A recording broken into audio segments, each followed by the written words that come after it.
ఆధునిక వ్యవసాయం రైతన్నకు లాభాలు తెచ్చినా భూమి తల్లికి మాత్రం తీరని నష్టాన్ని కలిగిస్తోంది. అధిక దిగుబడులే లక్ష్యంగా రసాయన ఎరువుల వాడకం నేల స్థితిగతుల్నే మార్చేస్తోంది. నేలల్లో చౌడు శాతాన్ని పెంచడంతో పాటు సహజ లక్షణాలను దెబ్బతీస్తుంది. ఫలితంగా నీటిని నిల్వ చేసుకునే సామర్థ్యాన్ని సాగు భూమి క్రమంగా కోల్పోతున్నది. అందుకే పచ్చిరొట్ల పైర్ల సాగుతో ఈ సమస్యల నుంచి గట్టెక్కవచ్చని తెలియజేస్తున్నారు జమ్మికుంట కృషి విజ్ఞాన కేంద్రం శాస్త్రవేత్త విజయ్.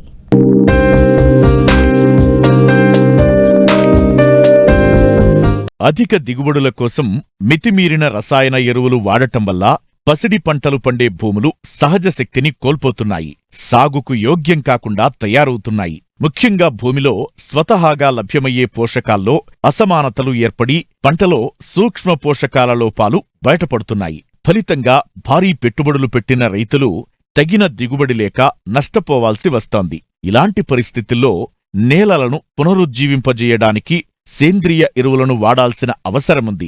మరోవైపు పశువుల ఎరువు, వర్మీ కంపోస్ట్, కోళ్ల ఎరువు, గొర్రెల ఎరువు వంటి సేంద్రియ ఎరువుల లభ్యత సామాన్య రైతులకు భారంగా మారుతోంది. ఈ నేపథ్యంలో జనుము, జీలుగా, పిల్లిపెసర లాంటి పచ్చిరొట్ట సాగు మంచి ప్రత్యామ్నాయంగా కనిపిస్తుందని వివరాలు తెలియజేస్తున్నారు కరీంనగర్ జిల్లా జమ్మికుంట కృషి విజ్ఞాన కేంద్రం శాస్త్రవేత్త విజయ్.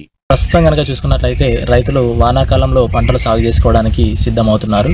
అయితే ఇప్పుడున్న పరిస్థితుల్లో కొన్ని జాగ్రత్తలు కనుక తీసుకున్నట్లయితే మనం సాగు చేసే పంటలలో అధిక దిగుబడులు సాధించుకోవడానికి అవకాశం ఉంటుంది. దీనిలో భాగంగా ముఖ్యంగా భూసార పరీక్షలు. రైతు సోదరులు ప్రస్తుతం ఉన్న పరిస్థితులలో మనము పంట సాగు చేసుకోవడానికి ముందు ఈ తొలకరి వర్షాలకు ముందుగా భూసారాన్ని పరీక్షించుకొని ఆ భూసార పరీక్షల ఫలితాల ఆధారంగా పంటలు సాగు చేసుకుంటే అధిక దిగుబడులు సాధించడానికి అవకాశం ఉంటుంది. దాని తర్వాత ఇప్పుడున్న పరిస్థితులలో గత 2-3 రోజులుగా అదేవిధంగా రాబోయే వారం రోజుల లోపల కూడా మనకు అక్కడక్కడ చెదురుముదురు వర్షాలు పడే అవకాశం ఉంది. ఈ వర్షాలను ఉపయోగించుకొని, ఈ పదాన్ని ఉపయోగించుకొని రైతులు ఒకసారి పొలాన్ని అడ్డము పొడుగు ఇరువాలు కొట్టుకొని పచ్చిరొట్టెరువులకు సంబంధించిన విత్తనాలు మనకు మార్కెట్లో అందుబాటులో ఉన్నాయి.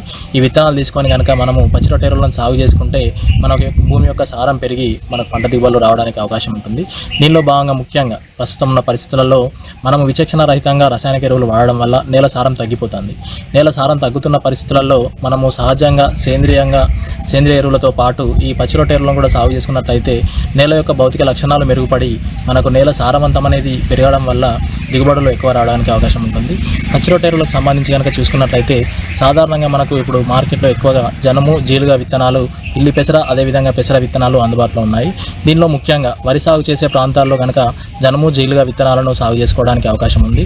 ముఖ్యంగా చౌడు ప్రాంతాల్లో ఎక్కువగా వరి సాగు చేస్తున్నప్పుడు జీలుగా పంటను మనం పచ్చిరొట్టె ఎరువుగా ఉపయోగించుకుంటే మనకు జీలుగా అనేది భూమిలో కలిసిపోయిన తర్వాత మనకు ఎక్కువగా పచ్చిరొట్టను భూమికి అందజేసి భూమిని గుల్లబారుస్తుంది. కాబట్టి చౌడు ప్రాంతాల్లో ఎక్కువగా జీలుగాను పచ్చిరొట్టె ఎరువుగా సాగు చేసుకోవచ్చు.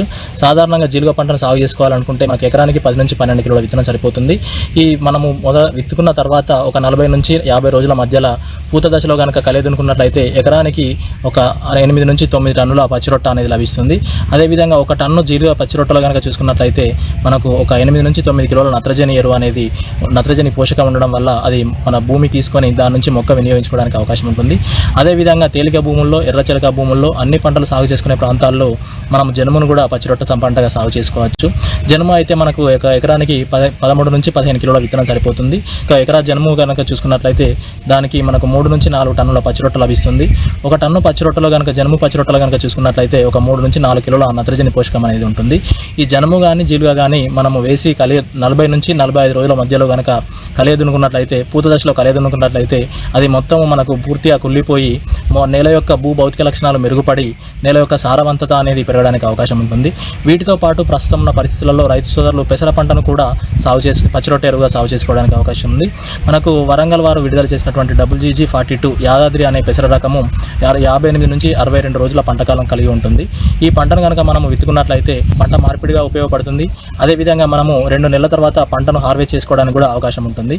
పంటను హార్వెస్ట్ చేసుకున్న తర్వాత మిగిలిన పంట యొక్క అవశేషాలన్నింటినీ మనము పచ్చిరొట్టె ఎరువుగా భూమిలో కలిదునుకున్నట్లయితే ఎకరానికి ఒక 3 నుంచి 4 టన్నుల పచ్చిరొట్ట అనేది లభిస్తుంది. కాబట్టి ఈ జనుము జీలుగా కంటే పెసరను కనుక సాగు చేసుకున్నట్లయితే మనకు 2 రకాలుగా ఉపయోగపడుతుంది. నికర ఆదాయం పెరగడానికి కూడా ఉపయోగపడుతుంది. కాబట్టి జనుము జీలుగుతో పాటు పెసరను కూడా పచ్చిరొట్ట పంటగా సాగు చేసుకోవడానికి అవకాశం ఉంది. అయితే ఈ పచ్చిరొట్ట పంటలను భూమిలో కలిదునుకునేటప్పుడు కొన్ని జాగ్రత్తలు తీసుకోవాలి. ముఖ్యంగా మనం నాటు వేసుకునే ఒక 15-20 రోజుల ముందు ఏదైతే ఈ పచ్చిరొట్ట పంటలు సాగు చేసుకున్నామో ఆ పచ్చిరొట్ట పంటలను మనము రోటవేటర్తో కానీ లేదంటే మన పవర్ టిల్లర్తో కానీ ఒక 15 నుంచి 20 సెంటీమీటర్ల లోతులో కనుక కలియదునుకున్నట్లయితే ఏదైతే పోషకాలు ఆ పచ్చిరొట్ట ఎరువుల్లో ఉంటాయో ఆ పోషకాల లభ్యత అనేది మొక్కలకు ఎక్కువగా ఉంటుంది. అది పూర్తిగా మనకు గాలిలో కలిసిపోకుండా మొక్క తీసుకోవడానికి భూమిలో స్థిరీకరించబడి మొక్క తీసుకోవడానికి అవకాశం ఉంటుంది. కాబట్టి రైతు సోదరులు ఏదైతే ఈ పచ్చిరొట్ట పంటలు సాగు చేస్తారో ఆ సాగు చేసిన వెంటనే 40 నుంచి 50 రోజుల మధ్యలో పూత దశలో ఉన్నప్పుడు 15 నుంచి 20 సెంటీమీటర్ల లోతుగా మనం కలియదునుకున్నట్లయితే వాటి నుంచి వచ్చే పోషకాలను మొక్క వినియోగించుకోవడానికి అవకాశం ఉంటుంది. ఆ తర్వాత మనము ఒకసారి కలియబెట్టుకున్న తర్వాత కనీసం ఒక 2 వారాల టైం ఉన్నప్పుడే మనం మళ్ళీ పంట సాగు చేసుకోవాలి. ఒకవేళ ఈ పచ్చిరొట్ట పంటలు కనుక పూర్తిగా మురగకపోయినట్లయితే మనం తర్వాత నాటేసుకున్న తర్వాత కానీ పంటలు సాగు చేసుకునేటప్పుడు పంట ఏపుగా పెరగకపోవడము, పంట యొక్క దిగుబడులు అనేది తక్కువ రావడానికి అవకాశం ఉంటుంది. కాబట్టి ఖచ్చితంగా రైతులు మన పచ్చిరొట్ట ఎరువులు కుళ్ళిపోవడానికి, అదేవిధంగా మన పంట నాటు వేసుకోవడానికి ఖచ్చితంగా ఒక 2 వారాల సమయం అనేది గుర్తుంచుకోవాలి. ఈ విధంగా సాగు చేసుకోవడం వల్ల నేల యొక్క భౌతిక లక్షణాలు మెరుగుపడి నేలలో సారవంతత అనేది పెరగడం వల్ల దిగుబడులు ఎక్కువ పెరగడానికి అవకాశం ఉంటుందని చెప్పేసి రైతులు ఖచ్చితంగా ఈ పచ్చిరొట్ట ఎరువులను సాగు చేసుకోవాల్సిన అవసరం ఉందని తెలియజేస్తున్నాను.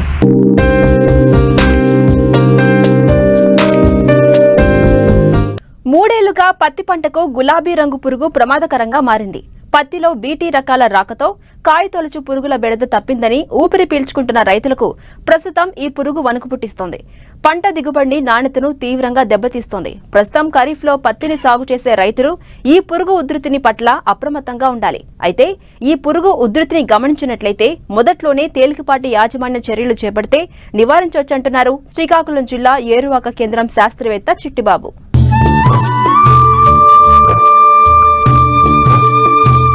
తెల్ల బంగారంగా పిలువబడే పత్తి మన దేశంలో అన్ని రాష్ట్రాల్లో పండిస్తారు. ప్రముఖ వాణిజ్య పంట కావడంతో ఇటు తెలుగు రాష్ట్రాల్లో అధిక విస్తీర్ణంలో రైతులు సాగు చేస్తున్నారు. అయితే మారుతున్న వ్యవసాయ విధానాల వల్ల ఈ పంట అనేక సమస్యల వలయంలో చిక్కుకుంటోంది. పత్తిలో బీటీ హైబ్రిడ్ రకాలు వచ్చాక కాయతొలిచే పురుగుల బెడద తగ్గింది. ముఖ్యంగా శనగపచ్చ పురుగు, గులాబీ రంగు పురుగు, తలనత్త పురుగు, పొగాకు లద్దె పురుగుల నుండి పత్తి పంటను కాపాడుకోగలిగాం. గత 4 సంవత్సరాల నుండి నెమ్మదిగా గులాబీ రంగు పురుగు ఉధృతి పెరిగింది. అంతేకాదు పత్తి పంటను తీవ్రంగా నష్టపరుస్తోంది.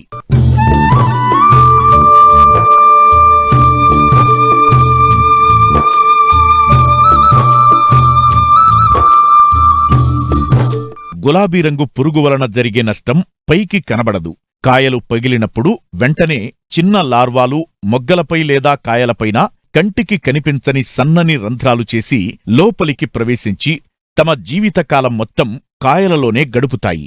లేత మొగ్గలను ఆశించి ఎదిగే పువ్వులలోని పదార్థాలను తినడం వలన ఆకరణ పత్రాలే విప్పుకోకుండా ముడుచుకునే ఉంటాయి. వీటిని గుడ్డిపూలు అంటారు. ఎదిగిన మొగ్గలను ఆశించినప్పుడు పువ్వులు విచ్చుకోనప్పటికీ లోపల అండాశయాలను, పుప్పొడిని తినడం వలన నష్టం కలుగుతుంది. దీంతో తొలి దశలో ఆశిస్తే మొగ్గలు, పూలు రాలిపోతాయి. లేత కాయలను ఆశించినప్పుడు అవి రాలిపోవడం గాని, కాయ పరిమాణం పెరగకపోవడం, కాయలు సరిగ్గా పగలక ఎండిపోయి గుడ్డికాయలుగా ఏర్పడటం జరుగుతుంది. గులాబీ రంగు కాయతొలుచు పురుగు ఆశించిన పత్తిలో దూది రంగు, నాణ్యత దెబ్బతిని బరువు తగ్గిపోవడం వలన దిగుబడి బాగా తగ్గుతుంది. అయితే గులాబీ రంగు పురుగును గుర్తించినట్లయితే రైతులు సమగ్ర సస్యరక్షణ చర్యలతో నివారించవచ్చంటున్నారు శ్రీకాకుళం జిల్లా ఏరువాక కేంద్రం శాస్త్రవేత్త చిట్టిబాబు. ఈ పురుగు ముందుగానే రాకుండా ఉండడం కోసం తప్పనిసరిగా మనకి ఈ బీటీ పత్తి పంట చుట్టూ కూడాను నాన్ బీటీ పత్తి ఏదైతే ఉందో, మన బీటీ ప్యాకెట్లో నాన్ బీటీ పత్తి, అదే జాతి చెందినటువంటి నాన్ బీటీ పత్తి ఇవ్వడం జరుగుతుంది. ఆ పత్తిని చుట్టూ కూడా రెఫ్యూజీ పంట అని చెప్తుంటాం మనం దీన్ని. ఈ రెఫ్యూజీ పంట ద్వారా పత్తి పంట చుట్టూ కానీ, పత్తి పంట మధ్యలో కానీ 1 లేదా 2 వరుసలుగా వేసుకున్నట్లయితే కొంతవరకు ఈ గులాబీ రంగు పురుగు ఉధృతి అనేటువంటి తగ్గడానికి అవకాశం ఉంటుంది. అలాగే పూతకు వచ్చేటువంటి సమయంలో తప్పనిసరిగా వేప నూనె పిచికారి చేసుకోవాలి. ఈ పూతకు తయారయ్యేటువంటి సమయంలోనే ఈ పురుగు అనేటువంటిది గుడ్లు పెట్టడం జరుగుతుంది. కాబట్టి గుడ్లు పెట్టకుండా ఉండడం కోసము వేప నూనె లీటర్ నీటికి 5 మిల్లీలీటర్ల చొప్పున కలిపి పిచికారి చేసుకున్నట్లయితే పురుగు గుడ్లు పెట్టకుండా ఉండడానికి అవకాశం కలిగిస్తుంది. అలాగే పూతకు వచ్చేటువంటి సమయంలో పంటలో మనకి లింగాకర్షక బుట్టలు, గులాబీ రంగు పురుగు సంబంధించినటువంటి లింగాకర్షక బుట్టలను పొలంలో 10-15 చొప్పున ఉంచుకున్నట్లయితే చాలా వరకు కూడాను రెక్కల పురుగు అనేటువంటి ఉధృతి మనం తెలుసుకోవడానికి అవకాశం ఉంటుంది. అలాగే సంపర్క విచ్ఛిన్నం అనేటువంటి ప్రక్రియ ద్వారా గుడ్లు పెట్టకుండా కూడా చేసుకోవడం జరుగుతుంది. కాబట్టి ఈ లింగాకర్షక బుట్టల్ని 10 నుంచి 15 చొప్పున ఎకరానికి పెట్టుకున్నట్లయితే గులాబీ రంగు పురుగు అనేటువంటి ఉధృతి పూర్తిగా తగ్గడానికి అవకాశం ఉంటుంది. ప్రొఫెనోఫాస్ అనేటువంటి మందు లీటర్ నీటికి 2 మిల్లీలీటర్ల చొప్పున కలిపి పిచికారి చేసినప్పుడు కూడాను ఈ గుడ్డు దశలోనే పూర్తిగా మనం లేదా లేత పురుగు దశలోనే పూర్తిగా మనం పురుగుని నివారించుకోవడానికి అవకాశం ఉంటుంది. అలాగే పైపాటుగా పురుగు ఉధృతి కనుక చూసినట్లయితే థయోడికార్బ్ అనేటువంటి మందుని లీటర్ నీటికి 1 గ్రాము చొప్పున కానీ పిచికారి చేసుకున్నట్లయితే కొంతవరకు ఈ పురుగు అనేటువంటిది రాకుండా ఉండడానికి అవకాశం ఉంటుంది. ఒకవేళ ఉధృతి కనుక పూర్తిగా ఎక్కువైపోయినట్లయితే కనుక ఆ సమయంలో కాయ కట్టేటువంటి దశలో అంటే పత్తి తయారయ్యేటువంటి దశలో తప్పనిసరిగా ఫ్లూబెండమైడ్ ఫేమ్ అనేటువంటి మందుని లీటర్ నీటికి 0.3 మిల్లీలీటర్ల చొప్పున అంటే ఎకరానికి 60 మిల్లీలీటర్ల చొప్పున లేదా స్పైనోసాడ్ అనేటువంటి మందుని ఎకరానికి 75 మిల్లీలీటర్ల చొప్పున కానీ కలిపి పిచికారి చేసుకున్నట్లయితే ఈ తొందరగా పురుగు అనేటువంటిది నివారణ రావడానికి అవకాశం ఉంటుంది. బాగా ఎక్కువ స్థాయిలో కనుక ఈ గులాబీ రంగు పురుగు ఆశించి నష్టపరుస్తున్నట్లయితే అటువంటి ప్రాంతాల్లో సైపర్మిత్రిన్ అనేటువంటి మందుని లీటర్ నీటికి 1.25 మిల్లీలీటర్ల చొప్పున కానీ కలిపి పిచికారి చేసుకున్నట్లయితే ఈ పంట నుంచి ఈ గులాబీ రంగు పురుగు అనేటువంటిది నివారించుకోవడానికి అవకాశం ఉంటుంది. పత్తిలో గులాబీ రంగు పురుగు ఆశించకుండానే రైతులు ముందు జాగ్రత్త చర్యలు చేపట్టాలి. అవసరాన్ని బట్టి రసాయన ఎరువులను పిచికారీ చేస్తే పెట్టుబడులు కూడా తగ్గుతాయి.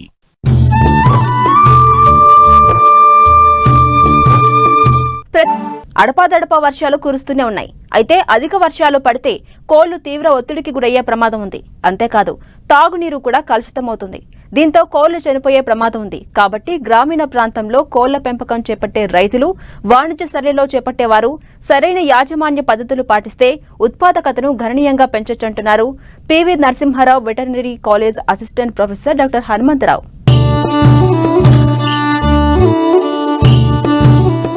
అధిక వర్షాల వల్ల కోళ్లు ఒత్తిడికి గురవుతూ ఉంటాయి. దీంతో గుడ్ల ఉత్పత్తి సన్నగిల్లుతుంది. కోళ్లకు వ్యాధి నిరోధక శక్తి తగ్గుతుంది. అవి రోగాల బారిన పడి మరణిస్తాయి. ఈ నేపథ్యంలో కోళ్ల ఫారాల నిర్వహణపై ప్రత్యేక దృష్టి పెట్టాలి. కోళ్ల ఫారాలలో కొద్దిపాటి జాగ్రత్తలు పాటిస్తే గుడ్ల ఉత్పత్తి పెరుగుతుంది. బ్రాయిలర్ కోళ్ల మాంసం దిగుబడి ఆశాజనకంగా ఉంటుంది. ముఖ్యంగా బ్రూడింగ్ దశ నుంచే ఉష్ణోగ్రతలు తగ్గకుండా చూసుకోవాలి. వర్షం వచ్చే సూచనలను గ్రహించిన వెంటనే తగు జాగ్రత్తలు తీసుకోవాలని చెప్తున్నారు PV Narasimharao veterinary college assistant professor doctor Hanumantharao. షెడ్డులో నుంచి వర్షపు జల్లు రావడము, నేరుగా వర్షపు జల్లు లోపల పడడము లేదా షెడ్ పైకప్పు నుంచి వర్షపు జల్లు లిటర్ తడవడం చాలా ప్రమాదం జరగవచ్చు. ఎందుకంటే ఈ లిటర్ తడవడం ద్వారా అమోనియా వాయువు విడుదలవుతుంటుంది ఒకటి.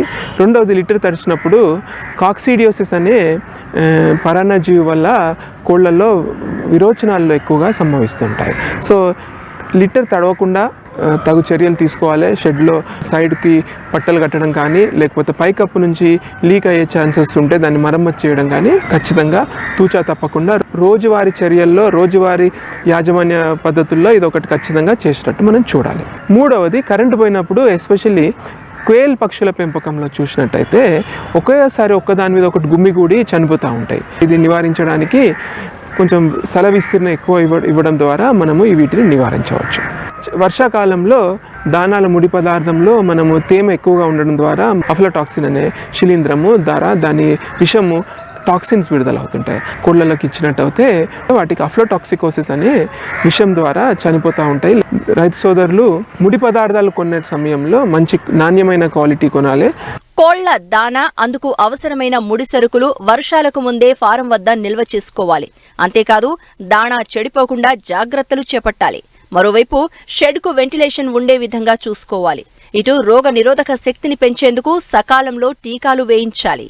ఫీడ్ మిల్లో కానీ లేకపోతే గోడౌన్లో కానీ నిల్వ చేసేటప్పుడు తేమ అధికంగా ఉండని ప్రదేశంలో లేకపోతే వర్షపు జల్లు పడని ప్రదేశంలో లేకపోతే పైకప్పు నుంచి లీక్ కాకుండా చూసే ప్రదేశంలో మనము వీటిని నిల్వ చేయడము, వీటిని టైట్గా ప్యాక్ చేయడం కానీ మనం చేస్తూ ఉంటే ఈ ముడి పదార్థాలని అఫ్లోటాక్సికోసిస్ బారి నుంచి కాపాడవచ్చు. దానాలో మనము కొంచెం ఆర్గానిక్ యాసిడ్స్ కానీ ఇలాంటి మోల్డ్ ఇన్హిబిటర్స్ మనము వేసినట్టయితే మనం దాని యొక్క నాణ్యతను మనము చెడిపోకుండా చూసుకోవచ్చు. వ్యాధులు చూసినట్టయితే శ్వాస సంబంధించిన వ్యాధులు ఎక్కువగా గురవుతుంటాయి. ఎస్పెషల్లీ సిఆర్డి అని, కొరైజా అని ఇలాంటి వ్యాధులు గురవుతుంటాయి. తద్వారా వాటి రోగనిరోధక శక్తి తగ్గడము, లేకపోతే ఎఫ్సిఆర్ రాకపోవడము, సరైన బరువు రాకపోవడము, లేకపోతే గుడ్ల ఉత్పత్తి తగ్గడము, గణనీయంగా తగ్గడం మనం చూడవచ్చు. ఫ్రెష్ ఎయిర్ వచ్చేటట్టు చూసుకోవాలి. అలాగే విషవాయువు అమోనియా కానీ, కార్బన్ మోనాక్సైడ్ కానీ, కార్బన్ డైఆక్సైడ్ వాయువు కానీ లేకుండా మనము ఫ్రెష్ ఎయిర్ క్రాస్ వెంటిలేషన్ అయ్యేటట్టు చూసుకోవాలి. దాని ద్వారా ఆక్సిజన్ శాతం పెంచవచ్చు, కార్బన్ డైఆక్సైడ్ తగ్గించవచ్చు, అమోనియా వాయువును మనం తగ్గించవచ్చు. దీని ద్వారా ఏమవుతుందంటే ఈ అమోనియా, కార్బన్ డైఆక్సైడ్ వాయువులు ఏం చేస్తాయంటే ఒపేసిటీ, కార్నియల్ ఒపేసిటీ అంటే రెస్పిరేటరీ మ్యూకస్ మెంబ్రేన్ కానీ, కంటిని కానీ ఇరిటేటింగ్గా చేసేసి వాటికి రోగ నిరోధక శక్తి తగ్గించేసి ఇతర వ్యాధులకు గురయ్యేటట్టు చూస్తుంది. సో రైతు సోదరులకు ఒకటే సూచన ఏంటంటే వెంటిలేషన్, షెడ్లో మంచిగా వెంటిలేషన్, క్రాస్ వెంటిలేషన్ కానీ, బాటమ్ వెంటిలేషన్ కానీ, రిడ్జ్ వెంటిలేషన్ కానీ కరెక్ట్ పద్ధతిలో ఉండేటట్టు చూసుకుంటే చాలా ఉచితం అని చెప్పుకోవచ్చు. వర్షాకాలం ప్రారంభం కాకముందే సకాలంలో టీకాలు ఇచ్చినట్టయితే పేరెంట్స్ ఫ్లాక్ కానీ, లేకపోతే గుడ్లు ఇచ్చే కోళ్ళు కానీ వీటి యొక్క ఇమ్యూనిటీ, రోగనిరోధక శక్తి ఎక్కువగా ఉంటుంది కాబట్టి వీటి తొందరగా రోగాల బారిన పడే ఆస్కారం ఉండకుండా మనము చూసుకోవచ్చు. ఇక లాస్ట్ వచ్చేసి లిట్టర్ యాజమాన్యం. వీటికి మనము డీప్ లిట్టర్లో పెంచే కోళ్ళ, నేల మీద పెంచే కోళ్ళు, ఎస్పెషల్లీ బ్రాయిలర్ కోళ్ళల్లో లిట్టర్ క్వాలిటీస్ మంచిగా ఉండేటట్టు చూసుకోవాలి. మరి పొడిగా ఉండకుండా, మరి తేమగా ఉండకుండా లిట్టర్ యాజమాన్యం చేయాలి. లిట్టర్ ఎప్పటికప్పుడు మనం కిందికి పైకి అనడం ద్వారా కేక్స్ ఫామ్ కాకుండా, అట్టలు కట్టడం కాకుండా నివారించవచ్చు. అదే కాక తడిసిన లిట్టర్ని ఎప్పటికప్పుడు తీసేయడం ద్వారా మనము కాక్సిడియోసిస్ వ్యాధి నుంచి మనం కోళ్ళను కాపాడవచ్చు. అదే కాకుండా వీటి నుంచి విడుదలయ్యే అమోనియా వాయువు ద్వారా బ్రెస్ట్ బ్లిస్టర్స్, అంటే బ్రెస్ట్ భాగంలో బ్లిస్టర్స్ రావడము, లేకపోతే కంటిలో ఒపేసిటీ రావడం, లేకపోతే కాళ్ళల్లో పుండ్లు కావడము మనము నివారించవచ్చు. లిట్టర్ యాజమాన్యం ఖచ్చితంగా తరచుగా చేస్తూ ఉంటే మనము అధిక ఉత్పత్తి సాధించవచ్చు, లాభాలు సాధించవచ్చు, రోగాలను బారిన పడకుండా మనము కాపాడవచ్చు. ప్రొఫెసర్ జయశంకర్ వ్యవసాయ విశ్వవిద్యాలయం వారి ఆధ్వర్యంలో విత్తన మేళా సందడిగా సాగింది. ఖరీఫ్ సీజన్ పురస్కరించుకుని కరీంనగర్, పాలెం ప్రాంతీయ వ్యవసాయ పరిశోధన స్థానాలు, కృషి విజ్ఞాన కేంద్రాల్లోనూ విత్తన మేళా నిర్వహించారు. వానాకాలం పంటల సాగు కోసం నాణ్యమైన విత్తనాలు కొనుగోలు చేసేందుకు ఈ మేళాకు రైతులు భారీగా తరలివచ్చారు. పత్తి మినహా అన్ని ఆహార పంట విత్తనాలను నిర్వాహకులు అందుబాటులో ఉంచారు.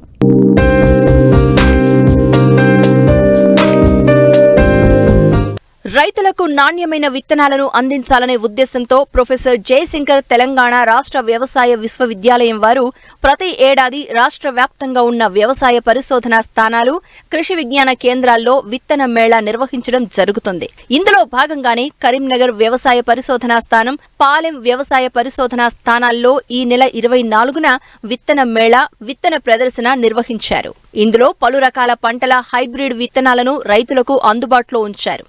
ఈ విత్తన మేళాలో భాగంగా మా పరిశోధన స్థానంలో రూపొందించబడిన మొక్కజొన్న హైబ్రిడ్లను మేము రైతులకి అందుబాటులో ఉంచడం జరిగింది. దాంట్లో కరీంనగర్ మక్కా 1 ఇది మధ్యకాలిక హైబ్రిడ్. దీని యొక్క పంటకాలం 100 నుంచి 105 రోజుల పంటకాలం, దిగుబడి 34 నుంచి 36 క్వింటాల వరకు దిగుబడిని ఇస్తుంది ఎకరానికి. అలాగే స్వల్పకాలిక హైబ్రిడ్ అయిన కరీంనగర్ మక్కా, ఇది కూడా స్వల్పకాలికమైన 90-95 రోజుల్లో పంట వస్తుంది. 32 నుంచి 32 క్వింటాల దిగుబడిని ఇస్తుంది. ఈ 2 రకాలను రైతులకి 4 కేజీల ప్యాకింగ్ సైజుతో 900 రూపాయల ఖరీదు ధరతో అందుబాటులో ఉంచడం జరిగింది. అలాగే మొక్కజొన్న హైబ్రిడ్లతో పాటుగా కంది WGG 255 అనే రకాన్ని, ఈ రకం 170 రోజుల పంటకాలం, 6 నుంచి 8 క్వింటాల వరకు దిగుబడి ఇస్తుంది. దీన్ని కూడా అందుబాటులో ఉంచడం జరిగింది. 4 కేజీల ప్యాకింగ్ సైజుతో 840 రూపాయల ఖరీదుతో రైతులకు అందుబాటులో ఉంచడం జరిగింది. అలాగే కంది రకంతో పాటుగా పెసర రకమైన యాదాద్రి WGG 42 అనే రకాన్ని, ఇది పల్లాకు తెగుల్ని తట్టుకునే రకం. వరి వేసే రైతులు చాలా వరకు ఉంటారు కాబట్టి వరికి ముందల పెసర అని చెప్తూ ఉంటాము. ఈ పెసర రకాన్ని తీసుకొని వరిలో అధిక దిగుబడులు పొందాలనే ముఖ్య ఉద్దేశంతో పెసరను కూడా రైతులకి అందుబాటులో ఉంచడం జరిగింది. ఇక రైతులు ప్రతి సంవత్సరం పరిశోధనా స్థానాల్లోకి వచ్చి ఎవ్రీ టైం కొనుగోలు అంటే విత్తనం మీద పెట్టుబడి ఖర్చు పెట్టాల్సిన అవసరం ఉండదు. 2-3 సీజన్ల వరకు ఉపయోగించుకొని మళ్ళీ మూల విత్తనం కోసం పరిశోధనా స్థానానికి వచ్చి కొనుగోలు చేసుకున్నట్టయితే పెట్టుబడి ఖర్చు తగ్గి వారికి నాణ్యమైన దిగుబడితో పాటు అధిక ఆదాయం పొందే అవకాశం ఉంటుంది. ఏటా వానాకాలం, యాసంగి సీజన్లలో ఆయా పంటల్లో విత్తనోత్పత్తి చేసి ఆ పంట నుంచి వచ్చే మేలు రకం విత్తనాలను రైతులకు అందించే విధంగా వ్యవసాయ పరిశోధన శాస్త్రవేత్తలు కృషి చేస్తున్నారు. రైతులందరూ మారుతున్న వాతావరణానికి అనుగుణంగా పంటల సాగులో తగు జాగ్రత్తలు తీసుకుంటే మంచి ఫలితాలు పొందే అవకాశం ఉంటుందని ఈ సందర్భంగా శాస్త్రవేత్తలు తెలిపారు.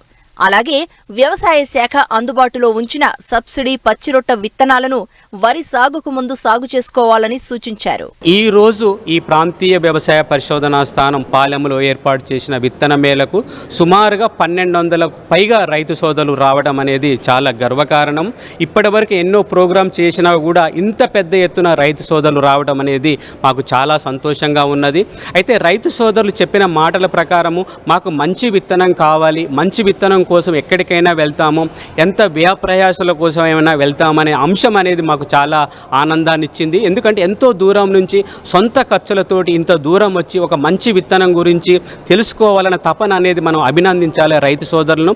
రైతు సోదరులతో మాట్లాడినప్పుడు వాళ్ళు చెప్పిన అంశాలు ఏమిటంటే మనం నేలను కాపాడుకోవాలి, నేల మంచిగా ఉంటేనే వ్యవసాయం బాగుంటుందని చెప్పిన అంశాన్ని దృష్టిలో పెట్టుకొని మేము రైతు సోదరులు చెప్పినాం, మీరు పచ్చిరొట్ట విత్తనాలు పంటల సాగును చేయాలి. వ్యవసాయ శాఖ వాళ్ళు సబ్సిడీలో జీలుగలు, జనుములు, పిల్లి పెసర విత్తనాలు ఇస్తున్నారు. కాబట్టి వచ్చే వారం 10 రోజుల్లో వర్షాలు కూడా నైరుతి ఋతుపవనాల ద్వారా పడతాయని చెప్తున్నారు. కాబట్టి ఇవి తీసుకెళ్లి మనం వరి మడికట్లో చల్లినప్పుడు అవి మొలకెత్తిన తర్వాత 50% పూత దశలో రొట్టె వచ్చిన తర్వాత మనం కలియదున్నట్లయితే, తర్వాత దమ్ము చేసుకొని మనం వరి నాటు పెట్టుకున్నట్లయితే భూభౌతిక లక్షణాలు నేలలో పెరిగి ఉదజని సూచిక న్యూట్రల్ స్థాయికి వచ్చేసి చౌడు గుణం తగ్గి భూమిలో సేంద్రియ కర్బనం పెరుగుతుందని రైతు సోదరులకు కూడా చెప్పడం జరిగింది.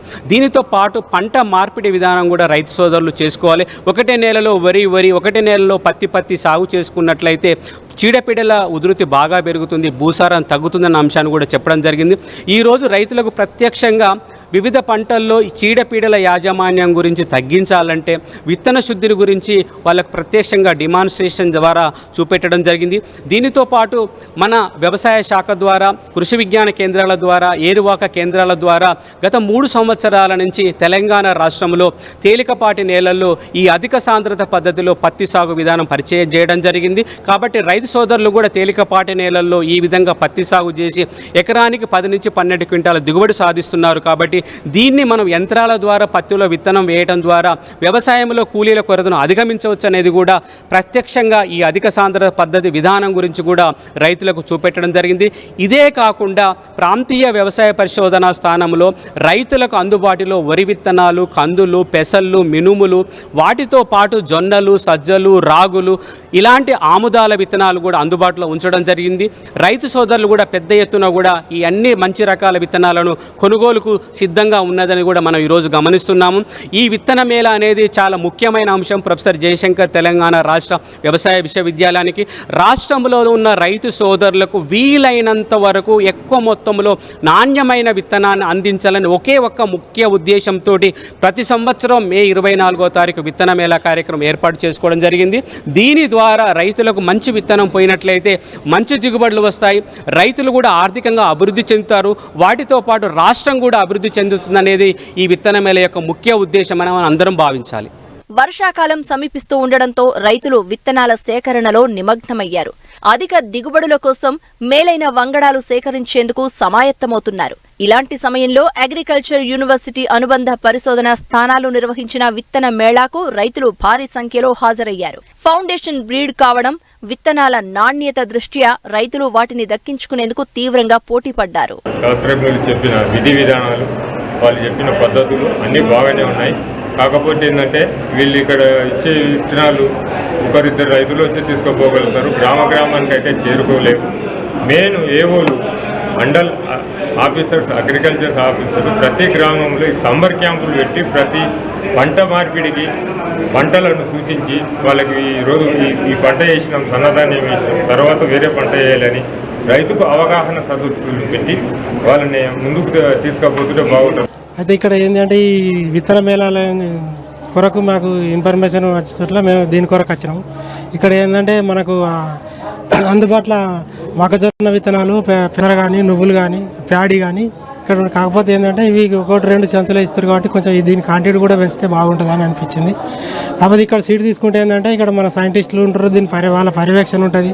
మనకి కొంచెం పురుగులకు కానీ రోగాలకు కానీ తట్టుకునే వెరైటీలు ఏంటి అనేది ఇక్కడ మాకు 10 సైంటిస్టు కూడా లోపల ఏ వెరైటీకి ఏ గుణాలు ఉన్నాయి, అవి ఎప్పుడు వస్తాయి, స్వల్పకాలిక రకాలు, దీర్ఘకాలిక రకాలు ప్లస్ మధ్యకాలిక రకాలు, మనకి ఏది అనుకూలం ఉంటుంది, దానికి ఏ నెలలో ఏ రోగాలు వస్తాయి, ఏ ఇట్లని ఏ సీడ్ ఏ ఇట్లని తట్టుకుంటుంది అనేది దాని గురించి మాకు ఇక్కడ చెప్పడం జరుగుతుంది. మరిన్ని ఆసక్తికరమైన విశేషాలతో ప్రతిభ బయోటెక్ కోకోలి సమర్పించు మట్టి మనిషి కార్యక్రమంలో మళ్ళీ కలుసుకుందాం. అంతవరకు సెలవు, నమస్కారం.